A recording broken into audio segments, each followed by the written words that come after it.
What up, though, everybody? Welcome to another edition of Chopping It Up with UncleChon, the podcast. I am your humble host, Uncle Sean, and I am happy to be here again, doing this for your entertainment and hopefully edutainment purposes. And the first thing I'd like to do is something I love to do, and that's kick a black fact for you. In the year of 1914, the brother Garrett Morgan created the gas mask. 1914, the brother Garrett Morgan created the gas mask, and I suggest you all go get one.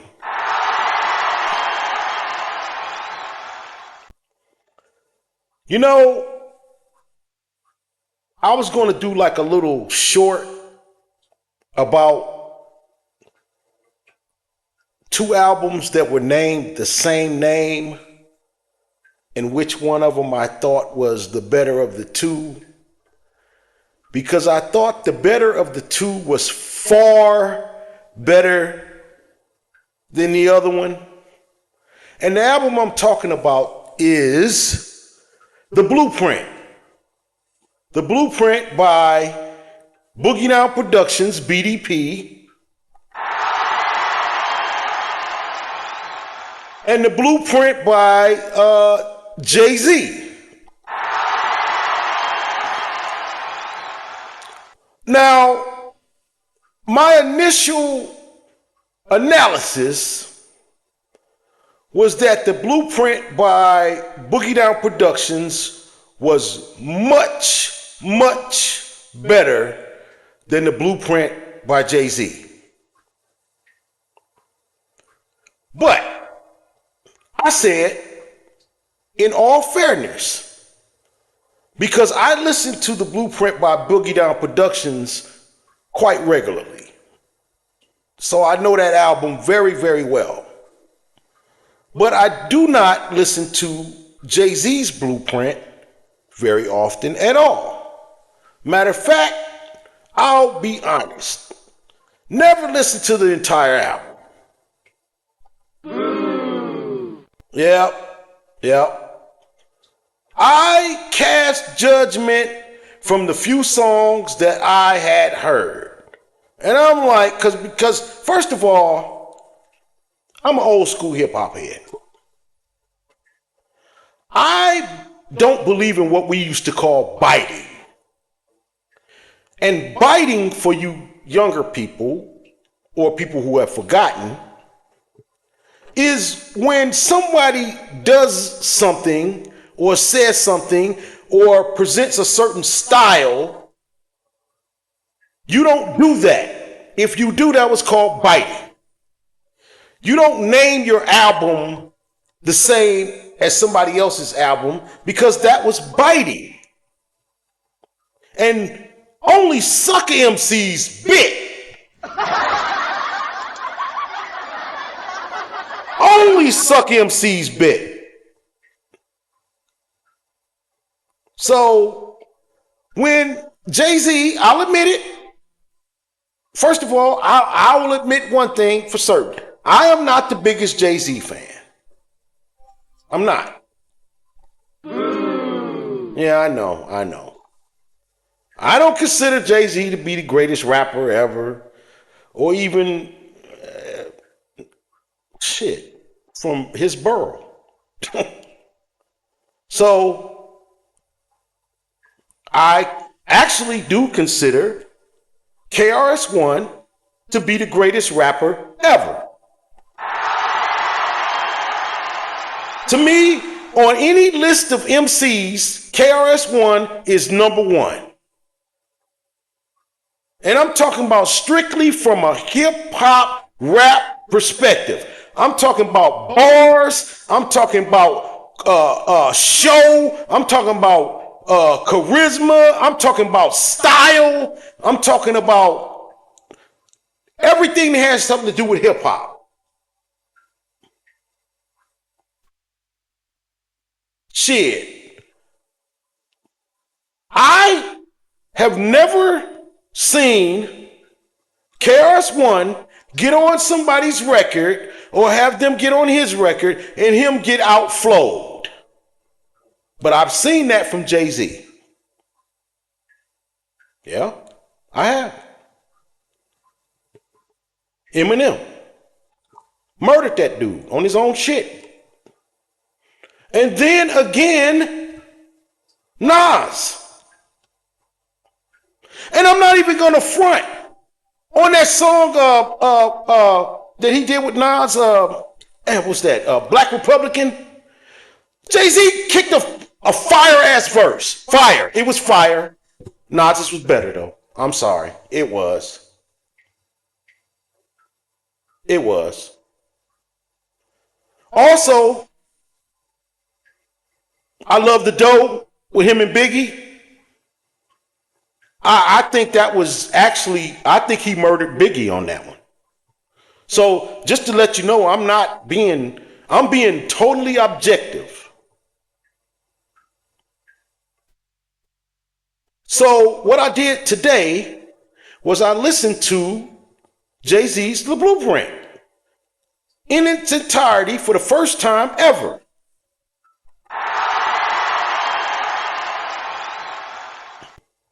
And I have to say, it is a much better album than I originally gave it credit for in my ignorance.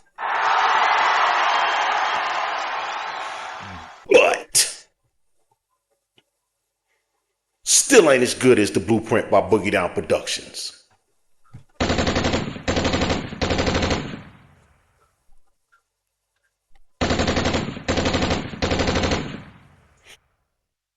It's not. Sorry. Now, I'm going to give credit where credit is due. He's got some good songs on that album. He does. The production quality of the album is very good. The beats, he's got some good beats on that album. But if you go, and I know a lot of you probably have not listened to The Blueprint by Boogie Down Productions. And if you have heard it, it's probably been a while. I implore you to go put it on, let it go from beginning to end. And then you be the judge. And drop a comment and let me know what you think. What's your opinion? But I think that Boogie Down Productions Blueprint is a better album. But like I said, me being objective, I listened to The Blueprint by Jay-Z, and it is a much better album than I originally thought because I was ignorant and didn't even listen to it. Okay? Yep. So, and to me, there's a lesson to be learned about everything, whether you cared about what the hell I just talked about or not. It's about being objective before being judgmental. Sometimes, even though you think you know, I know it ain't shit. Just give it a chance. You guys waste a lot of time and effort and bullshit on a lot of things. So, give old UncleChon a chance. You know what I'm saying? I'd like y'all to share my videos with your people and give me a like and a comment and all of that. And help me out. Because, you know what? I'm kind of glad that I'm a nobody in this realm of podcasting and whatnot. I haven't got my background all set up and shit. I ain't went and got me one of those gaming chairs yet.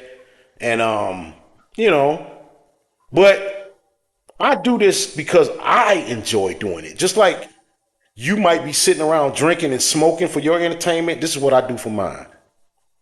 You know. Not saying that anything's wrong with drinking and smoking or whatnot, but you have to have something. I like challenging myself. You know. So this is a challenge to me to figure out.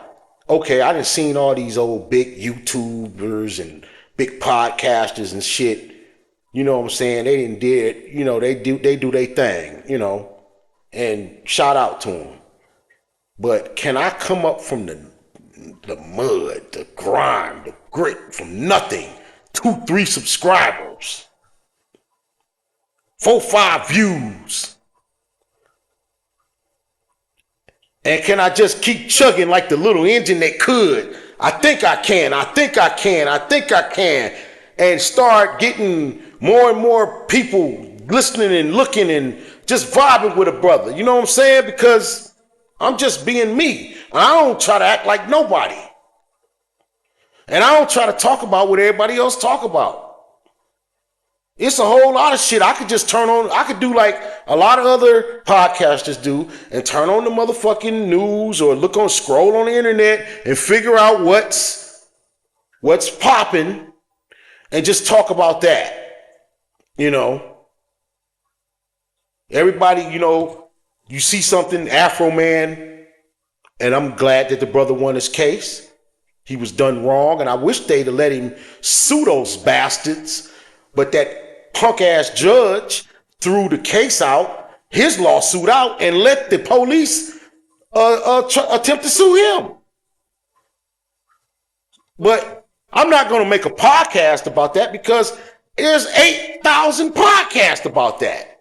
And then he's doing interviews and all of that. So, hey, what the hell would I be doing that for?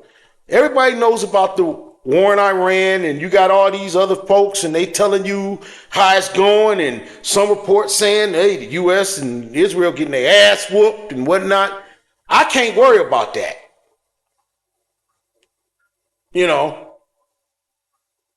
So it is what it is.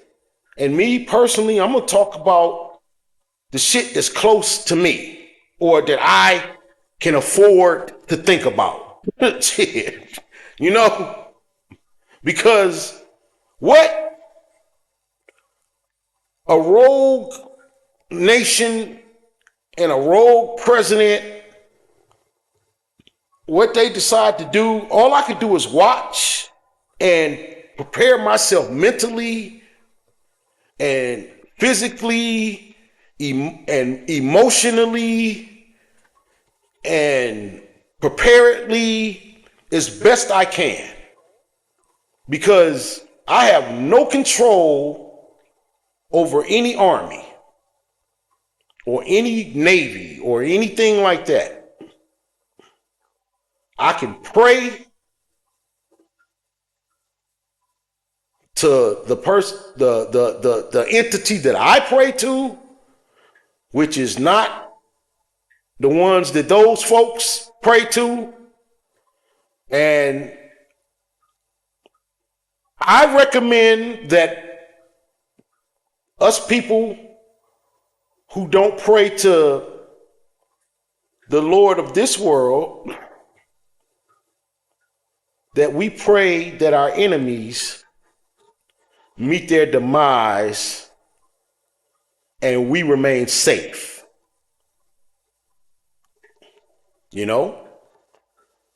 That's what I recommend. But I'm no scholar, and I'm no preacher, and I'm no politician or political pundit or nothing like that. I'm just a regular average Joe. About as regular as it gets. But I'm also unique and extraordinary. And I'm a critical thinker. And I'm not afraid. Maybe I'm too stupid or dumb to be afraid. And I ain't no tough guy. I look online and I see all these incidents where the pink people have been emboldened to walk up to folks and say things to them and call them names. And my only thought, I'm like, my first reaction when I see stuff like that is not, oh, I wish they would do that to me, because I wish they wouldn't. And I'm glad they don't. My first reaction is why? Why can't you leave people alone? Why can't you just, if you don't like somebody and you have no respect for them and no regard for them, act like they ain't there. See, that's what I do. When I don't like somebody, it's as though you don't exist. I don't spend my time thinking about you or trying to figure out how to have an altercation with you or trying to figure out how to get up under your skin. No, I stay away from you as far as possible. And if I have to be in your proximity, I move around you as though you don't exist. I see you, but I don't see you. Because when I see you, I'm looking the other way and I'm going the other way. But when you've been emboldened to do evil and fuck with folks,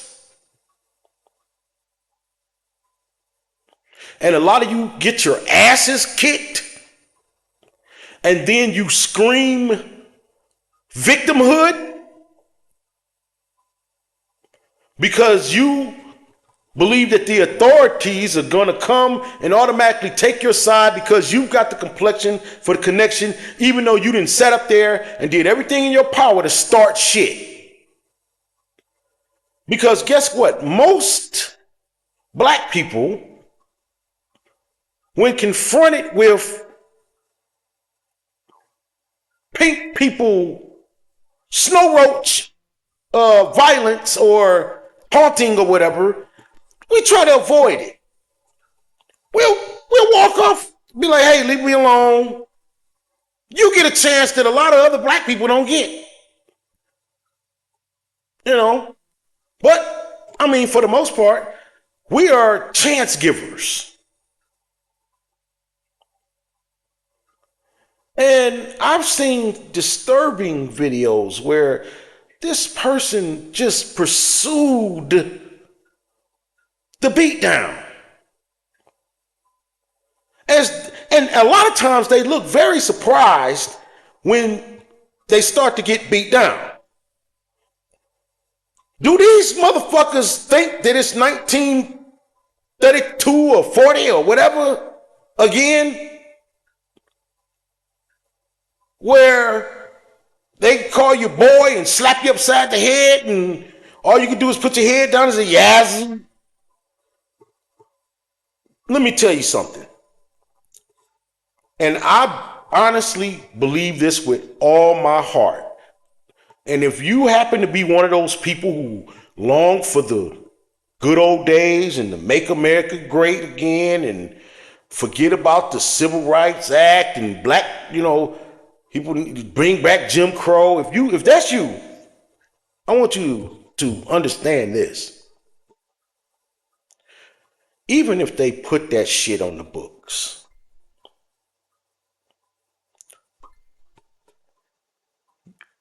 we're not that no more. We're not that no more.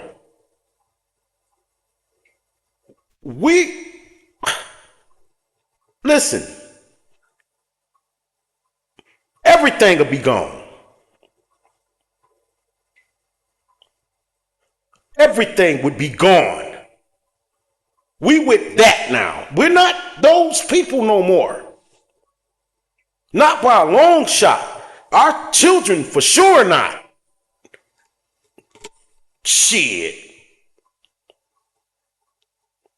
So it might start out looking like, oh, we about to but I'm telling you, as soon as that switch clicks, it'll be just like what's going on in the news now with a certain country deciding to talk a certain other country into helping them do something that neither one of them got no business doing. And how that's going. Because we ain't that no more. Shit. And we not them damn Africans.